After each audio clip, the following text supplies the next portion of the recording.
আমাদের রাজনৈতিক নেতারা কিংবা শিল্পপতিরা বড় ধরনের কোনো অসুস্থতার শিকার হলে তারা দেশের খ্যাতনামা প্রাইভেট হাসপাতালগুলোতে চিকিৎসা নেয়, কিংবা তারা সিঙ্গাপুর বা অন্যান্য উন্নত দেশ থেকে তারা চিকিৎসা নিয়ে আসে। কিন্তু এদেশের যেই লক্ষ লক্ষ মানুষ দারিদ্র্যসীমার নিচে বসবাস করে, তাদের কথা আসলে কেউই ভাবে না। আমার দেশের সাধারণ মানুষের জানমালের নিরাপত্তা যদি না থাকে, অন্তত অসুস্থ হলে বা একটা অ্যাক্সিডেন্ট হলে মানসম্মত একটা চিকিৎসা সেবা যদি সে না পায়, তাহলে চারিদিকে এত এত উন্নয়ন দিয়ে আমি আসলে করবোটা কি?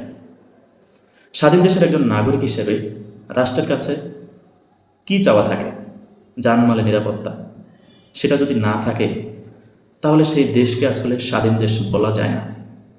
বর্তমান সময়টাতে এসে এদেশের হাজার হাজার মেধাবী সন্তান শুধুমাত্র তাদের জানমালের নিরাপত্তার জন্য এই দেশ ছেড়ে বহির্বিশ্বে উন্নত রাষ্ট্রে পাড়ি জমাচ্ছে, এবং যে পরিমাণ মানুষ উন্নত রাষ্ট্রগুলোতে পাড়ি জমাচ্ছে, তার চেয়েও কয়েক গুণ বেশি মানুষ শুধুমাত্র এই জন্মভূমিকে ভালোবেসে অনিচ্ছা সত্ত্বেও এই দেশে থেকে যাচ্ছে।